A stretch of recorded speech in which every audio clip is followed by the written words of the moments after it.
Glória a Deus. Como que tá seu coração, irmão? Tá preparado? Irmão, todo ambiente como esse, eu alimento muita expectativa no meu coração. Todo ambiente de culto, todo ambiente onde os filhos se reúnem, pois Jesus deixou muito claro, onde as pessoas se reúnem, Ele se faz presente. A revelação de presença, a consciência, então que o Espírito Santo venha tocar em nossas mentes nessa noite, irmão. Amém? Para que a gente nunca mais seja o mesmo. Glória a Deus. Você crê que Deus pode transformar sua vida numa noite como essa? Você pisar num lugar como esse e nunca mais ser o mesmo, irmão. Amém? Glória a Deus. E eu quero partilhar algo com vocês, algo que o Espírito Santo me ensinou nesse decorrer e tem ensinado e tem construído todos os dias na minha vida, irmão. Então todos os dias a gente vai sendo construído e lapidado. E uma das coisas que o Espírito Santo sempre me confronta é em relação à santidade. Temos pecadores aqui, irmãos? Vai dizer que pecar não é bom, irmão? Eu sei que você gosta. Pecar é bom, irmão. Pecar é bom. Mas eu acho extraordinário quando Paulo fala em Filipenses que todas as coisas ele considera como refúgio, como esterco, comparado à sublimidade de conhecer a Cristo e por Ele ser conhecido. Amém? Então que o Espírito Santo nessa noite possa realmente abrir as nossas mentes para que a gente entenda de uma vez por todas o que é a santidade, para que os nossos olhos sejam abertos e a nossa vida nunca mais seja a mesma. Amém?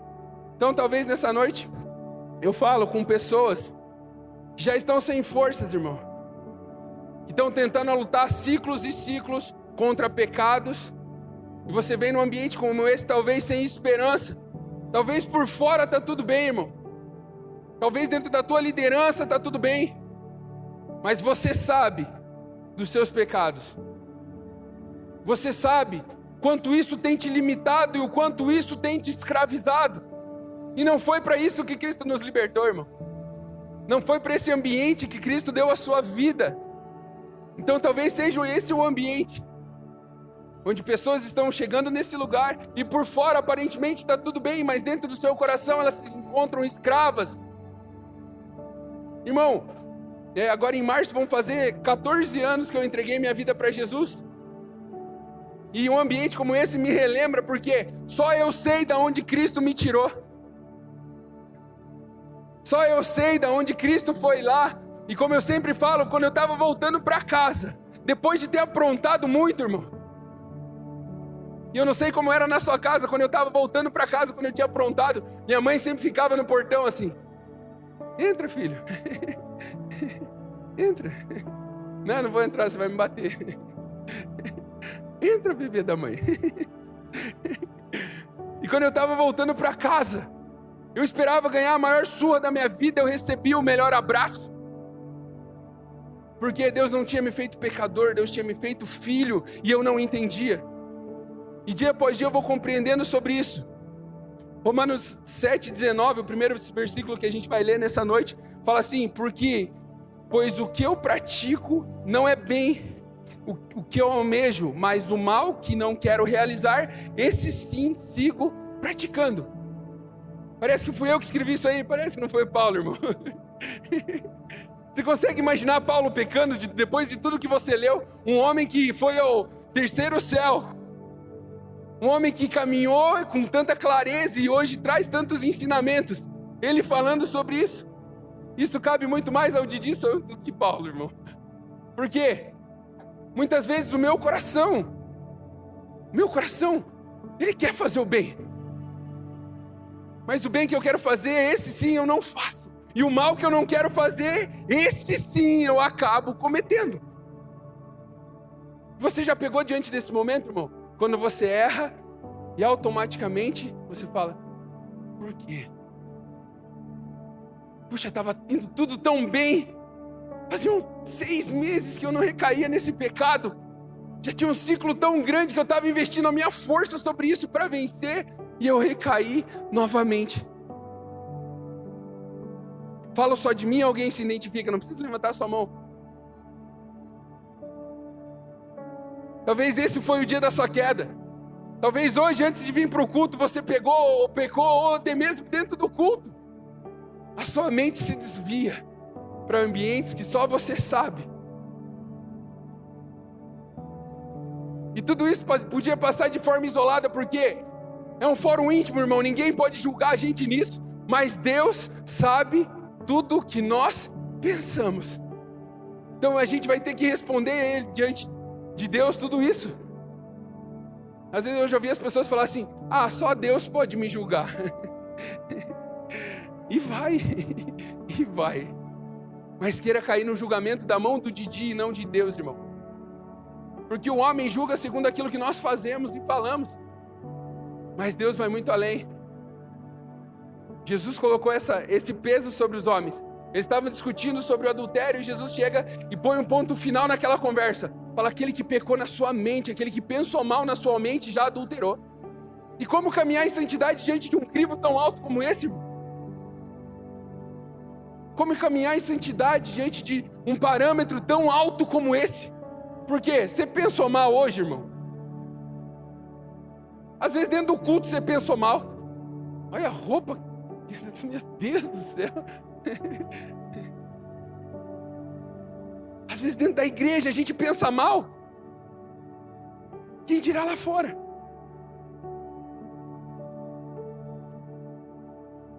Spurgeon tem uma frase que ele fala assim: há pecado até em nossa santidade, há incredulidade na nossa fé, há ódio no nosso próprio amor, há lama da serpente na mais bela flor do nosso jardim.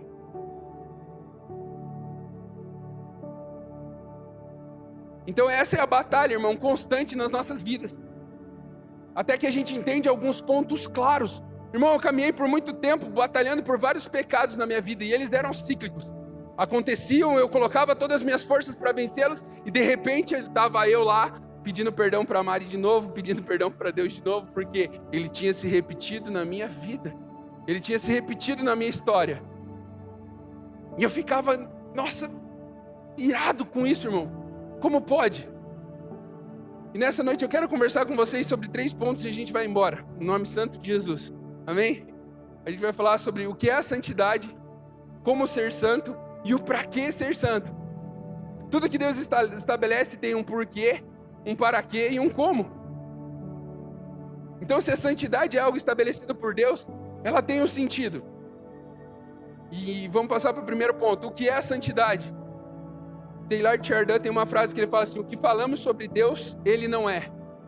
Então, irmão, tudo que nós vamos trazer, Spurgeon falava que isso que é a única convicção que o pregador tem quando ele sobe sobre a plataforma, é a convicção do fracasso. Por quê? Por mais que eu dedique a minha vida a estudar essas verdades, a olhar e contemplar essas verdades diante de Deus, eu subo com a convicção que eu vou falhar, irmão. Eu não vou conseguir falar daquilo que realmente Deus é.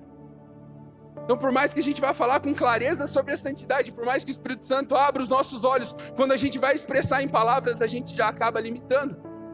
Porque é um vaso de barro nessa noite, irmão, que está sendo moldado e amassado todos os dias. E Deus tem atributos, qualidades que Deus arroga para si, que são as características de Deus. Elas são divididas em 2 classes: as comunicáveis e as não comunicáveis.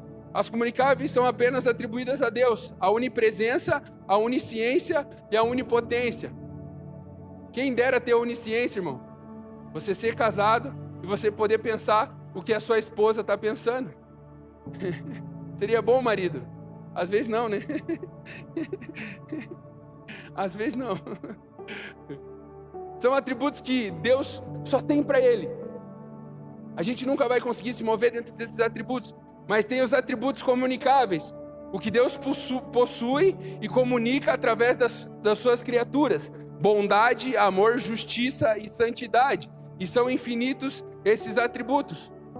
Então você pode expressar a bondade de Deus, você pode expressar o amor de Deus. Deus carrega o amor, mas Ele expressa o amor através dos seus filhos, pois nós somos a imagem e também a semelhança. Deus nos criou com esse propósito. Eu, através do meu casamento, eu gerei 2 filhos com a Mari. Eles são a minha imagem. Infelizmente, não puxaram a beleza da mãe. Infelizmente, irmão, não puxaram a beleza da mãe. E eles carregam a minha imagem. Mas como as escrituras declaram, como Jesus falou com Nicodemos, aquele que gera na carne é carne. Mas aquele que gera no espírito é espírito. Então eu, como pai, na minha casa, eu tenho a responsabilidade de não apenas ter gerado eles na minha natureza humana, porque isso qualquer macho saudável pode fazer. Então eu gero eles na minha imagem, mas eu tenho a responsabilidade de gerar eles segundo a minha semelhança, e esses são os atributos que o Didi carrega. Nem sempre são bons, mas eles vão carregar a semelhança. Às vezes eu olho e falo, meu Deus, cara, Pedro, por que você está fazendo isso? Né? Eu falo, não, mas espera aí, eu faço isso. Eles são imagem, eles refletem aquilo que a gente é. O Pedro pouco reflete o que ele me ouve pregar, irmão. A gente estava falando no culto de homens sobre isso, né? Eu cheguei no carro, filho, sobre o que o pai estava pregando dele. O quê? Você pregou? Porque ele aprende com quem eu sou, não o que eu falo. Ele carrega as virtudes e os valores que eu carrego, através de palavras, não, através de vida. Então Deus gera esses atributos comunicáveis para que ele seja visto nos seus filhos. Amém? E quando a gente fala sobre a santidade, nós entendemos que o pecado, irmão, é o contrário da natureza de Deus. O pecado é o contrário desse atributo da parte de Deus, e a gente não pode banalizar o peso do pecado, pois quantos pecados bastaram para Deus colocar Eva e Adão para fora do jardim? Quantos pecados bastaram, irmão? Apenas um erro. Mas que margem é essa, cara? Mas que responsabilidade é essa de caminhar sem erros? Um erro apenas já tocou eles para fora. Porque a presença de Deus em meio ao nosso pecado é condenação para a gente. Então essa remoção não se trata de um Deus irado sobre a vida. Ele tem a ira sobre o pecado. E isso ele exemplifica para a gente. Então, por quantas vezes a gente olha para as Escrituras e vê essa ira de Deus sobre o pecado de nações, de pessoas, de lugares, de ambientes. Irmão, quem dera Deus se manifestar dessa forma, talvez a nossa fé, o nosso conhecimento seria diferente. Se houvesse como aconteceu na igreja de Atos, Ananias e Zafira chegando no ambiente das ofertas, né? Pedro fala, cara, por que vocês fizeram isso? Por que vocês manipularam essa verdade? Ninguém pediu nada para vocês. E de repente Ananias, pum, cai morto. A ira de Deus. Vocês pecaram contra Deus. Se uma palavra de oferta acontece isso, irmão. No outro culto nós estávamos na régua, irmão. Estava todo mundo caminhando em santidade. É igual lá em casa. Quando a gente adverte, chama atenção, nada acontece, mas é pegar o chinelo. O João já senta, ele cruza as pernas e fica sentadinho assim no sofá. Tudo bem, João? Tudo? Bom. Porque a gente, quando nós não entendemos o princípio, nós caminhamos por medo. Nós caminhamos adiante de ameaça. Quando a gente não tem maturidade, nós não compreendemos a correção.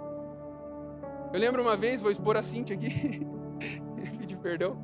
Eu lembro que a gente estava no encontro com Deus. A gente estava no encontro com Deus e eu ia ministrar a primeira vez no ambiente de torre lá, falando sobre o Espírito Santo. Eu estava com medo, irmão, desesperado. E a Cíntia entrou assim, Didi, posso dar 5 minutinhos de palavra com eles? E começou a falar com a equipe, descascar todo mundo lá. E eu comecei a chorar, irmão, desesperado. Falei, como que o fogo vai descer agora, Deus? Eu com raiva da Cíntia no meu coração, revelando pecado aqui. E o Espírito Santo foi categórico, irmão, em abrir os meus olhos sobre um versículo. O Espírito Santo falou assim, Didi, lembra que o meu cajado e a minha vara são consolo? Para as ovelhas, esse ambiente é consolo. E o fogo pode pegar muito mais fácil. Só vai achar ruim quem é bode. Irmão, você entende que a correção diante do pecado é para o nosso bem. Os meninos não entendem, irmão, porque eles ainda são imaturos. Quantas vezes chorando junto com o Pedro eu falo para ele, cara, tá doendo mais em mim, cara. Essa correção tá doendo mais em mim. O pai queria te abraçar agora, mas não dá. Você tem que amadurecer, você tem que entender, porque um dia lá na frente você vai me agradecer. E a santidade que Deus nos chama não é para o bem dele, irmão. Não é para que ele seja crescido em algo, mas é o melhor para a sua vida. Porque o pecado gera a morte. E você está brincando de morrer, irmão. E você está brincando com o Deus que a gente serve. Isso é profano, irmão. Se você está dentro desse ambiente aqui, você peca deliberadamente. Se você levanta suas mãos diante de um ambiente desse como adoração, e você ainda caminha da mesma forma, sem compreender a santidade e viver uma vida de santidade.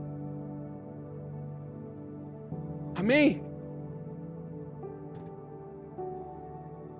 Quando nós olhamos para o atributo de Deus como santidade, nenhum outro atributo é relatado como a santidade.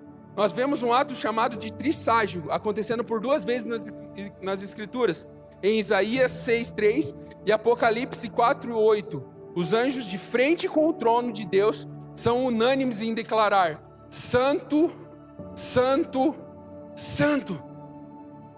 Em 2 passagens que 2 homens evidenciam esse lugar, centenas de anos de intervalo, os anjos declaram: Santo, Santo, Santo é o Senhor dos exércitos, por toda a eternidade. Amém, irmão? Mas a santidade de Deus, né? E em Isaías, a palavra hebraica para isso é kadosh, santo, separado. Em Apocalipse, a palavra grega é hagios, santo, sublime. Mas a santidade de Deus como um atributo é sublime, é realmente algo impossível de ser compreendido e alcançado. Então talvez esse seja o grande passo, irmão. Você olha para essa santidade e parece inalcançável. E ao olhar pela experiência dos anjos, nós somos apresentados a realmente uma divindade separada. Mas ao olhar para Jesus, nós somos apresentados a um Pai que está na mesa. E esse é o grande conflito, irmão, porque quando a gente olha para o contexto religioso da época, a construção que estava sendo feita, Deus tinha passado 400 anos sem conversar, sem levantar um profeta para ser voz de Deus sobre aquela nação. E eles se apegam a uma quantidade de regras para tentar agradar a Deus. E eu não sei se você já fez isso, irmão, na sua imaturidade.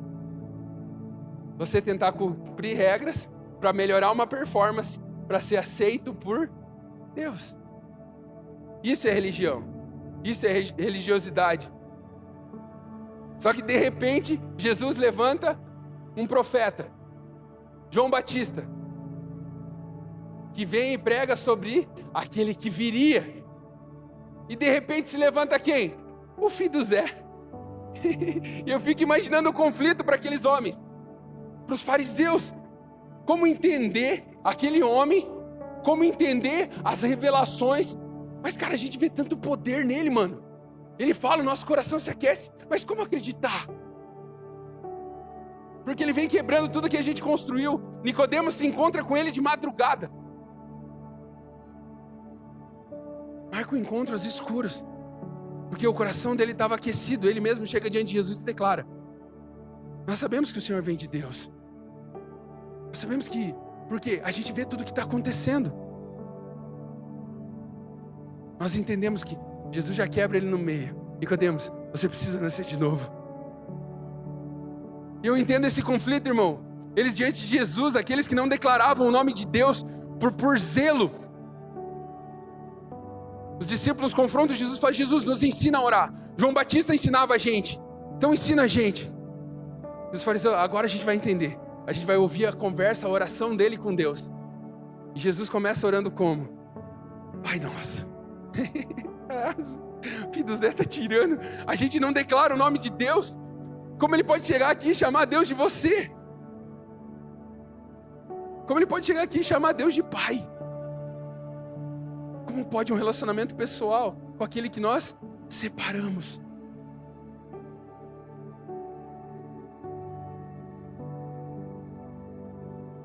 O atributo era impossível de alcançar, irmão, ao escutar os relatos dos anjos.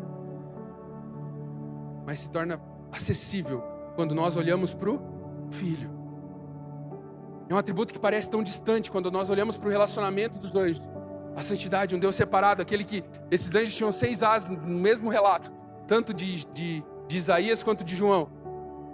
Isaías fala que com 2 asas eles voavam, com 2 ele cobria os olhos e com 2 eles cobriam os pés. Eles chegavam a essa presença, mas não tinham um contato. Nós somos chamados para um contato, irmão. Externo, não. Jesus foi Emanuel, Jesus foi um Deus conosco, mas o Espírito é Deus em nós. Não é um Deus que a gente oferece de fora para dentro, irmão. É um Deus que está dentro da gente. E é isso que difere a compreensão da santidade, porque a santidade não é uma lista de coisas que eu não faço. Santidade é a permissão que eu dou para que Ele faça o que quiser de mim. Então santidade, irmão, não é uma listagem de coisas que eu vou colocando diante da minha caminhada. Eu deixei de fazer isso. Não, irmão, não é sobre isso. A santidade é a liberdade que eu dou para que Ele vá mexendo nas coisas. E é engraçado porque às vezes as pessoas querem algumas respostas prontas. As pessoas chegam, e aí? Isso aqui é pecado? Irmão, você consegue entender que se você já não consegue fazer isso de forma natural, a probabilidade disso ser um pecado na sua vida é muito grande? Porque se já gerou a consciência de sim ou não, Ele já falou com você. Ele já te pediu isso. E algo que pode ser pecado sobre a minha vida, pode não ser pecado sobre a sua. Algo que eu tenho que caminhar com todo o zelo, você pode falar, não, isso nem me influencia. Eu caminhei, irmão, quase 12 anos dessa vida com Jesus, sem ter videogame em casa. Porque eu não podia, irmão. Eu troco a vida se eu não tiver esse cuidado. Há 2 anos atrás, o Pedro passou 1 ano orando. Chegou no final do ano, Deus deu um videogame para ele. Deu um videogame para ele. O videogame que ele queria, da forma que ele queria, Deus deu para ele o videogame. Falei, agora chegou minha hora de pecar, Deus. Eu não pedi, foi o Pedro. E eu tenho que exercer esse controle todos os dias dentro da minha casa, irmão. Porque eu chego, né? Fico olhando.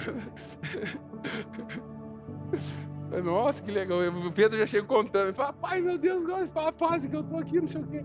É mesmo? Que bom, né? Vou ali só um pouquinho. Então eu tenho que decidir todos os dias. Porque isso pode ser algo leve para você, irmão, mas eu tenho que me permitir não pecar, caminhar em santidade diante de um videogame dentro da minha casa. Eu tenho que ter clareza e sensibilidade para discernir aquilo que tem me tirado da presença. Amém, irmão? Apenas uma mentalidade escrava, irmão, é moldada por leis. A mente de um filho é movida segundo o governo e a vontade do seu pai. Então não são leis que determinam se a gente vai pecar ou não. Não são leis que determinam a nossa linha de conduta. Porque é dentro, irmão. É dentro. Há um termo chamado de moral absoluta, onde o discernimento do certo ou errado está dentro da gente. Você pega as tribos mais remotas, lá no meio do mato, lá os índios que não têm contato com o branco, né? É quase 0 o índice de sexo antes do casamento entre tribos. E eles não têm uma regrinha dentro da oca que o homem branco levou, não, irmão, está dentro. Homicídio é considerado erro. Não matarás, não adulterarás. Eles caminham com regras, porque é um ser absoluto que traz regras absolutas, e isso gera uma moral absoluta. Então não são regras estabelecidas, irmão. Isso ele teve porque o povo estava perdido, mas o que ele espera é um relacionamento de pai e filho. Que o coração seja alinhado com a voz para que os erros não aconteçam. E a maior regra é o que Jesus estabeleceu. Jesus, quais são os maiores mandamentos? Amar a Deus e o próximo como a ti mesmo. O amor determina as regras. Eu não adultero porque eu amo a Mari somente. Eu não adultero porque eu sou fiel ao meu casamento. Eu não adultero porque eu amo a Deus, irmão. Esse amor a Deus me faz amar a Mari. Ser fiel à aliança que eu carrego com Ele. Amém? Então, beleza, a gente entendeu que a santidade é um atributo de Deus, comunicável. Então, a gente entendeu que você pode ser santo, irmão. Você deve ser santo. Mas como ser santo? E geralmente, cara, a santidade, ela está associada e evidencia o nosso coração egoísta. Porque a gente busca a santidade para ter algo. A gente já cria um paralelo de mérito e recompensa. Mérito e recompensa. Isso é pesado, irmão. Quando nós colocamos no nosso coração em melhorar uma performance para conquistar algo. É cíclico. É uma questão de tempo para você pecar de volta. Porque vai ser pesado. Você vai fazer e talvez a recompensa não vai vir diante da expectativa que você tinha criado. Você já fez um jejum esperando que no final do jejum o anjo batesse as asas na tua cara, assim, irmão? Você já fez? Nossa, o anjo vai descer para me dar a resposta igual o Daniel. Eu vou parar de comer, no meu quarto o anjo vai vir. Veio? Nem sempre. E aí?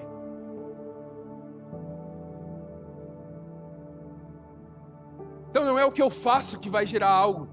Quando eu penso dessa forma, quando minha mente funciona, né, com essa chave, eu menosprezo o sangue da cruz.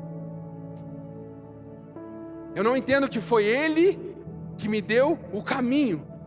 Porquanto está escrito, 1 Pedro 1,16 fala assim: porquanto está escrito, sereis santos porque eu sou santo. Sereis santos porque eu sou santo.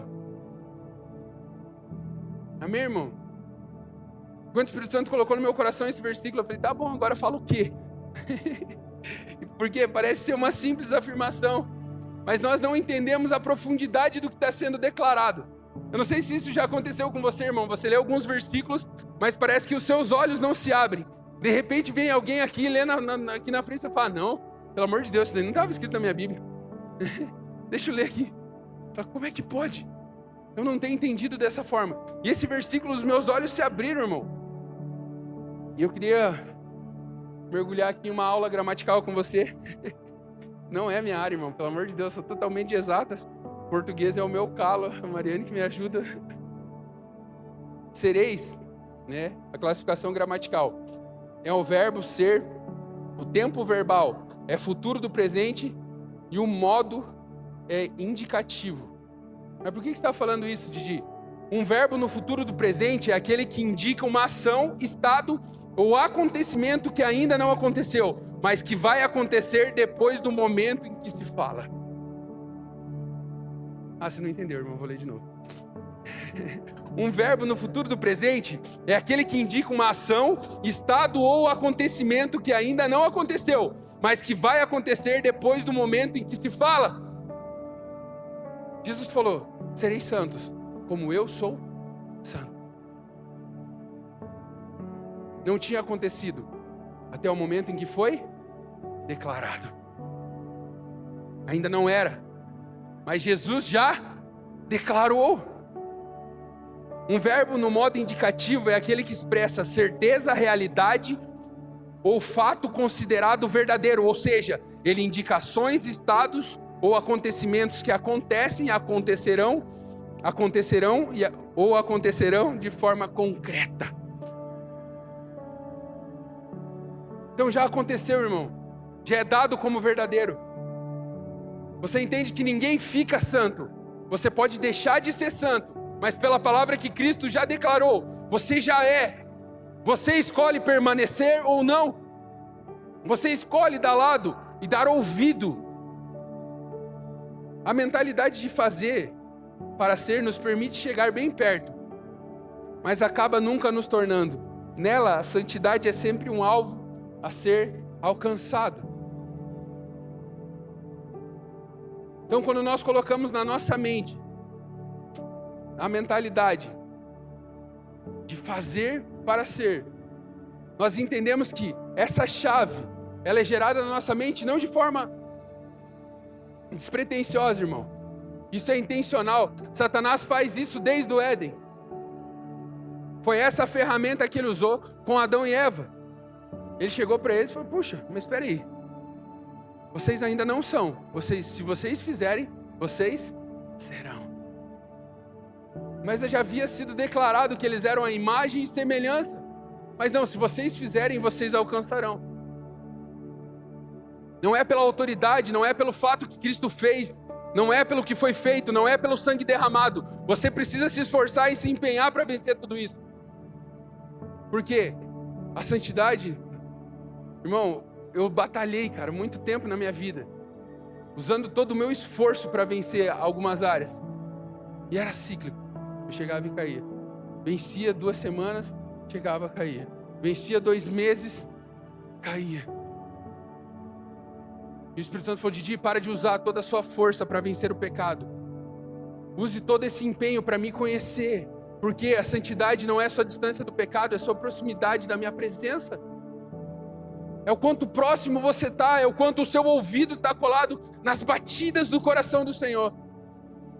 Só João teve esse privilégio, irmão, de reclinar a sua cabeça ao peito de Jesus.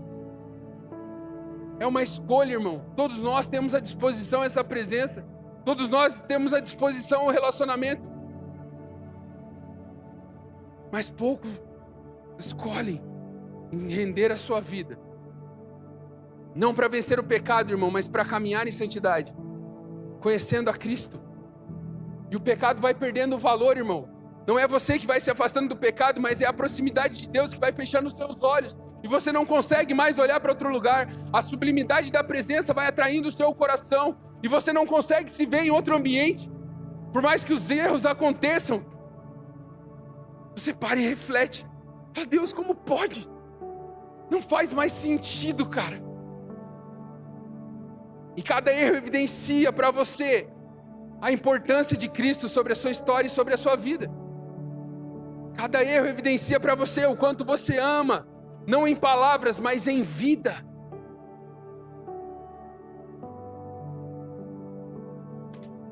Ninguém fica santo, irmão.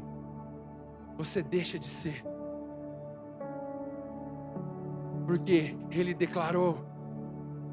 E depois da declaração, tudo se torna.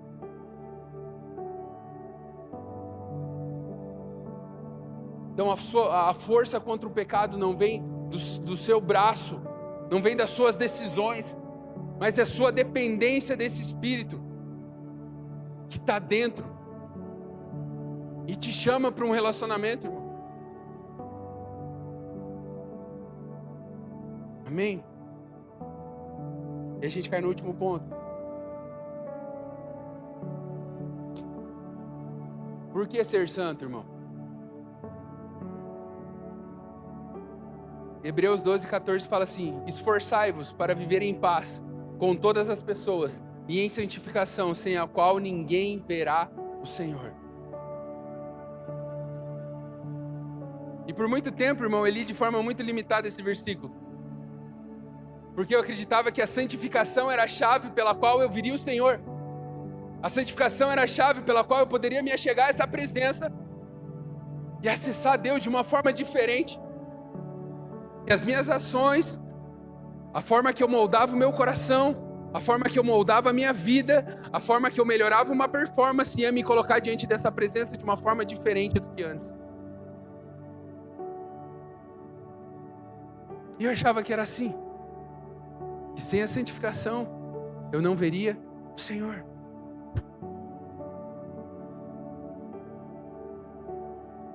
E eu comecei a compreender que Não é por meio...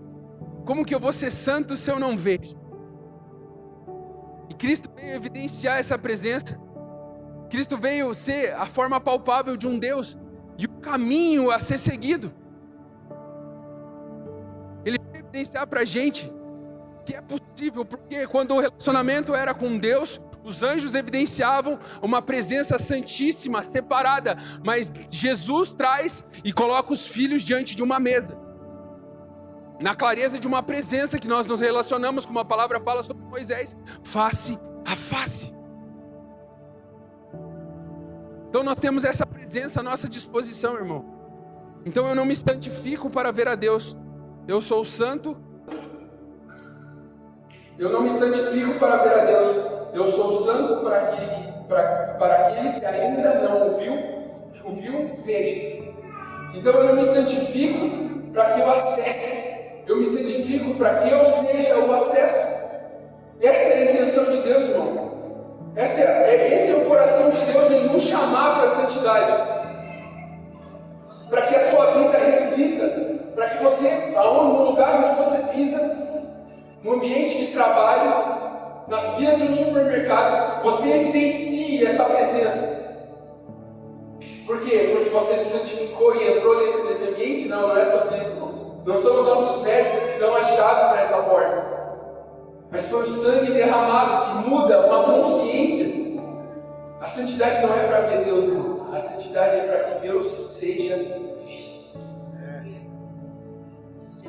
É assumir uma responsabilidade, irmão.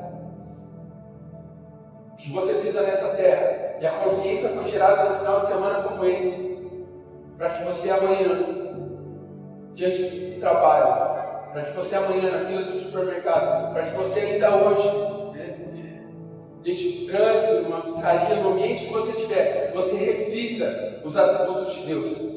Você seja o amor palpável de Deus, assim como Cristo foi. Você seja a bondade de Deus, assim como Cristo foi. Então você é chamado para esse ambiente, irmão, para você vencer todos os seus pecados, porque o pecado tem limitado o avanço, o pecado tem limitado a consciência de uma igreja que está fria.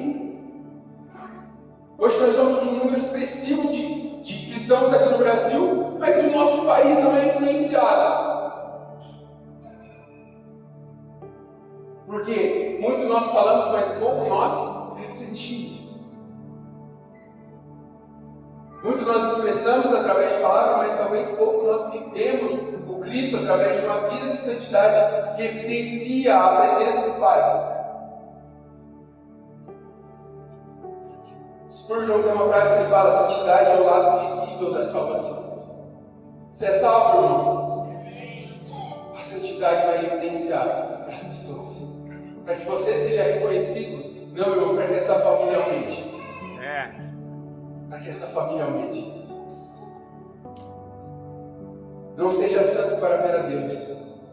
Seja santo para que Deus seja visto através da sua vida. Então não é melhorar nossa performance, não, para que as pessoas se sintam capazes de melhorar suas performances também. Mas é se aproximar de Jesus, para que os atributos de Jesus sejam vistos através da nossa vida.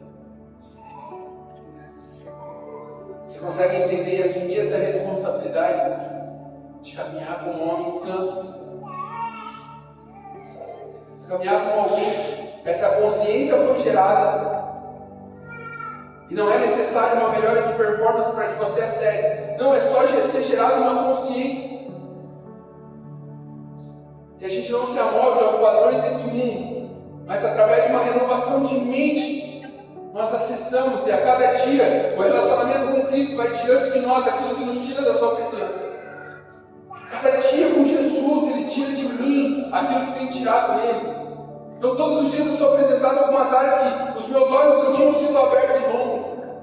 A cada instante eu sou evidenciado diante de momentos e ambientes que eu preciso moldar. Oh, Jesus, obrigado pela sua misericórdia. Então todo ambiente de repreensão, todo ambiente que eu sou confrontado diante do meu pecado, eu sou exposto ao crescimento, eu sou exposto a uma vida de santidade. E Cristo vai moldando, Cristo vai tendo a liberdade para lá moldar a gente. Como vaso de barro que nós somos ministrados, Ele vai amassando, moldando a gente. Para que o propósito seja estabelecido, para que você viva com intensidade aquilo que Deus determinou, para que você seja santo. Assim como eu, não, assim como Ele é. Ele pagou um alto preço, irmão, para viver isso. Ele pisou e viveu em santidade, entendendo o propósito, revelando o Pai, trazendo filhos para essa mesa, através de princípios, através da consciência gerada, as pessoas se sentiam atraídas. É uma santidade que não afasta, que não repele, mas que gera sede. Você quer ver a veracidade de uma santidade, irmão? É extraordinário. Quando Jesus está em um ambiente e as crianças se sentiam atraídas. Você não consegue enganar uma criança. É a essência. Jesus não tinha um momento, ele estava precisando com os discípulos lá, falando, não, agora eu vou fazer um... Jesus só para baixinho, isso aqui, tinha umas crianças, não, elas se sentiam atraídas pela pregação, não, irmão, pela presença, pela essência. Talvez elas não tinham discernimento, porque nem os adultos entendiam o que era pregado, mas ele carregava nele a santidade que atraía. Quantas pessoas têm se sentido atraídas, irmão? Quantas pessoas você tem influenciado? Quantas pessoas você tem carregado através da sua santidade? É um reflexo para cada um de nós, irmão. É um reflexo para cada um de nós. Quantas pessoas você tem impulsionado a conhecer o Cristo que você professa a sua fé? Quantas pessoas têm sido influenciadas pela santidade que você carrega? Não é melhor que performance que a gente arroda diante da sociedade e quer mostrar que a gente conserva os valores. Não, irmão. Diante dos olhos da religião naquela época, eles não enxergavam Jesus numa religião. Ele quebrava os paradigmas, mas ele apresentava o Pai. Eu queria convidar você nessa noite a se colocar de pé, irmão.